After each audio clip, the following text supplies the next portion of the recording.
Hello and welcome back to my F1 League Racing series for round 3 of PPR Season 6. If you've missed any of the previous rounds so far this season, check out the card annotation in the top right hand corner of your screens. But looking at the Drivers' Championship, after 2 rounds, we are sitting very happy in P4. My teammate is leading the championship at the moment.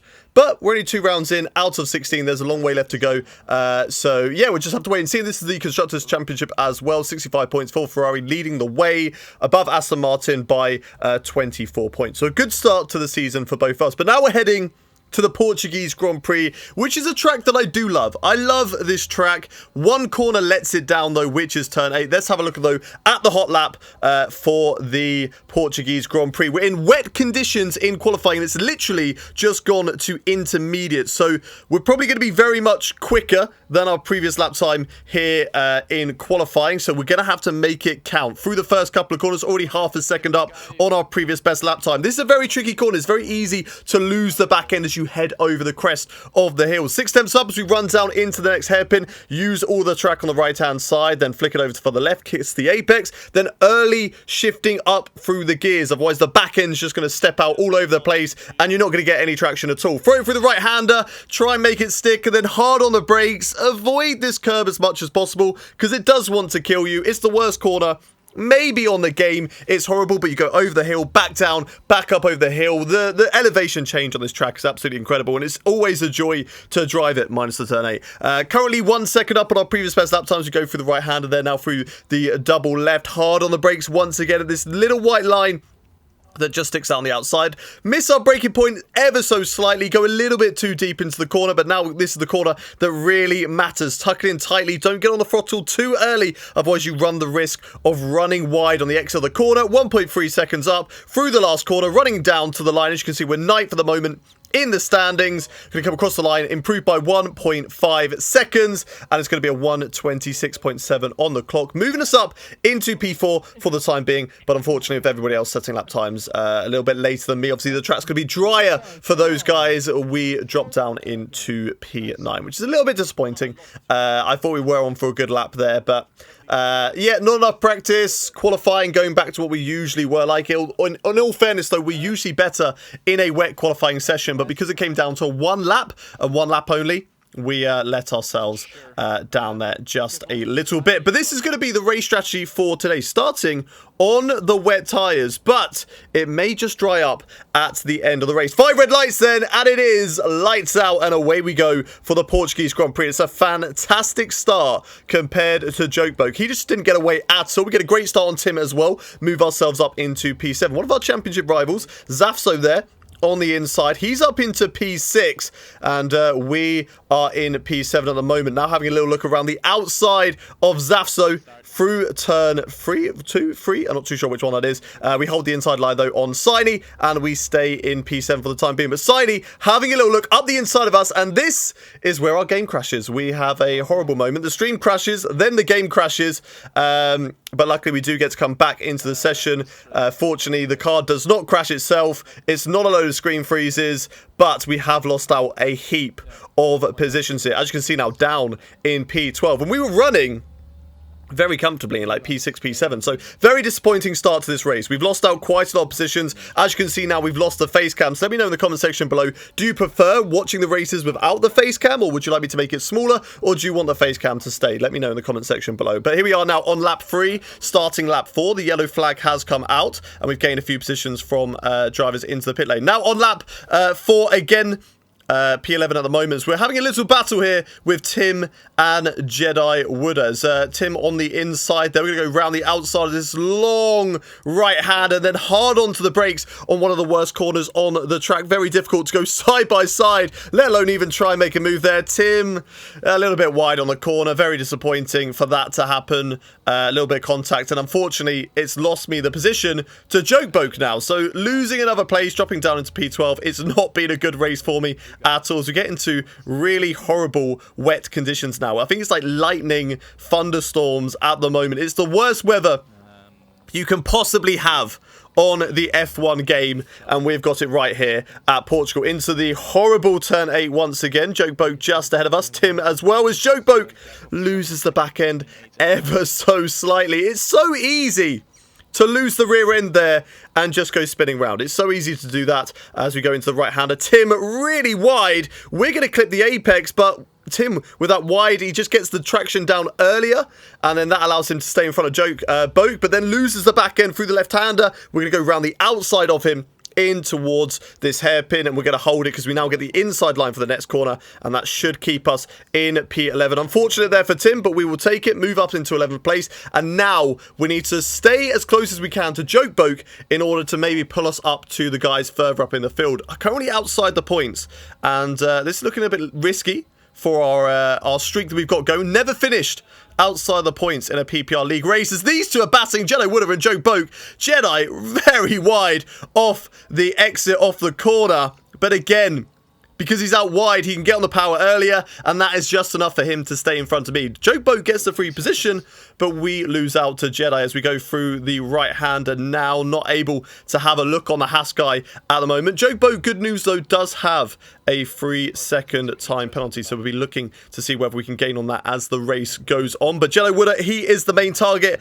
at the moment. We need to get past him as soon as possible. So nearly 1/3 of the race through, and we go so deep on the brakes there. Just got caught out a little bit. I think maybe Jello went a little bit earlier. I went a little bit later than usual. Got caught out there, and maybe contact wouldn't have been made, but I just decided to play it safe, go wide, and look, we're right on the back of him again, so we should be able to overtake him, hopefully down into towards turn 1. So we're going to settle right behind the Haas driver at the moment, following the slipstream, use the ERS to full advantage, and the straight line speed is just about going to be enough. But look at Peruna there, into the pits for a set of intermediate tyres. We're going to hold it on the inside, though, of Jedi, give him enough room on the outside of the corner, and we get the job done in towards the heavy braking zone of turn 3. So up into P9, into the points once again, but Peruna, like I say, onto the intermediate tyres. So we're going to wait and see how that works out for him, and whether it is time to go into the pits for a set of intermediate tyres. Just going to have to wait and see on that one, as Jello Wood is still all over the back of me at the moment. 4 temps now separating the two of us in this race, with Joke Boak ahead, Smowley ahead of us as well. Both drivers there do have 3-second time penalties, so that is great for our race, because it means if we can get close to them and stay within that, or maybe, who knows, a late safety car could come in handy and allow us to catch up to the back of both those drivers and gain. So we've got to keep it clean, make sure we get no penalties in this race, and try and gain at the end. If there's maybe a late safety car or something happens, we will just have to wait and see. But yeah, Joe Boak and Smowley doing a good job, but maybe I spoke too soon, as Smowley has dropped down into P10. Not too sure where he was on the track. I didn't see a rogue Aston Martin, but we don't have to worry about the penalty anymore, because Smowley now down in P10. He's lost about 5 seconds to us at the moment, signing into the pits for a set of intermediate tyres, and we are following suit. Same is Joke Boak into the pits for the intermediate tyres. It looks like maybe a bit of front wing there on the right-hand side of the pit entry. So not too sure if somebody messed up on entry to the pit lane. If they have, could be a good opportunity to maybe gain as they are fixing their front wing. Or if the team don't fix the front wing, they've got to do a lap with front wing damage. Going to be easy to capitalise on that and maybe go for the overtake. But Jelly Woodard into the pits. We get out ahead of him still, and Joke Boak regaining that position as well. Cutting ahead now to lap 14, starting lap 15.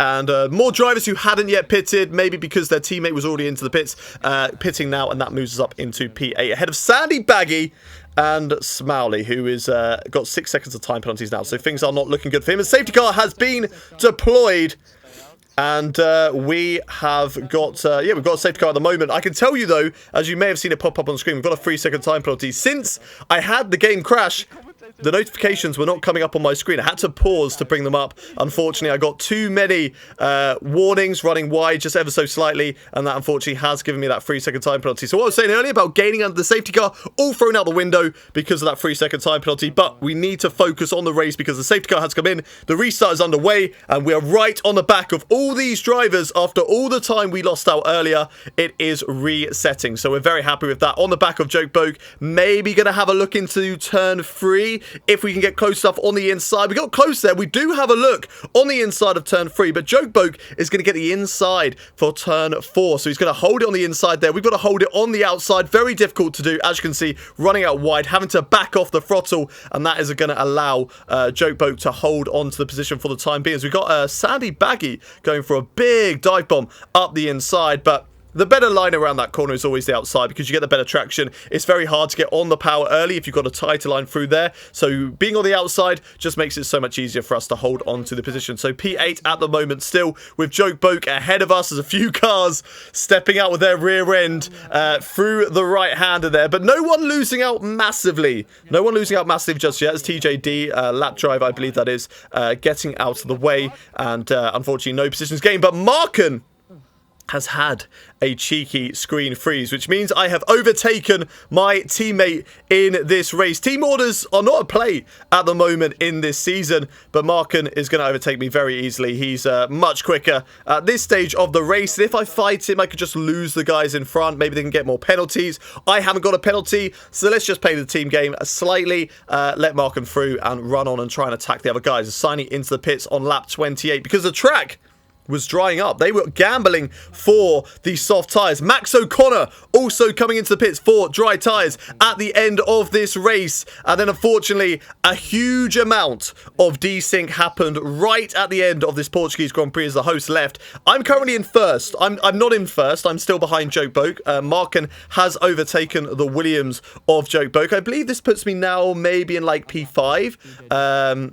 P6 area of the race. Unfortunately, yeah, like I say, we don't know what position I'm in at the moment, but we go for a lovely overtake here on Jokeboke as we're just driving through him at the moment. I mean, there's nothing I can do. I can't try and drive around him because he's not going to go slower if I try and give him the room and stuff like that. As we can see, confirmation now of signing is into the pits, or was into the pits and did pit for soft tyres. But the only way to really overtake him, you know, we're going to capitalise on this. If the race result stands at the end and we drive through Jokeboke and get the overtake, that's hard luck on him, but we're going to try our best and do the best job that we can, or if the stewards give the position back to him, we'll just have to wait and see. But we're going to do the best job that we can for this remaining lap of the Portuguese Grand Prix. We've got Marken ahead of me. He's also ghosted, but Jokeboke seems to maybe have found a little bit more pace at the end of the lap here, unfortunately. We're going to come through the final corner now for the Portuguese Grand Prix. Going to come across the line and win it. No, we're not. It's not going to be the win. Unfortunately, the race was taken back by, I think, on the results of lap 28, which means DM Guy wins the race. Safso's in second, Pruna third, Marken fourth, Max O'Connor fifth, Jokeboke sixth, and I finished the race in seventh, which is slightly unfortunate because it could have been a better result here today. In the Drivers' Championship, though, it keeps me in fourth position on 28 points. And in the Constructors, Ferrari still lead the way. That's going to do for the Portuguese Grand Prix. I'm going to see you next time. Until then, goodbye from me.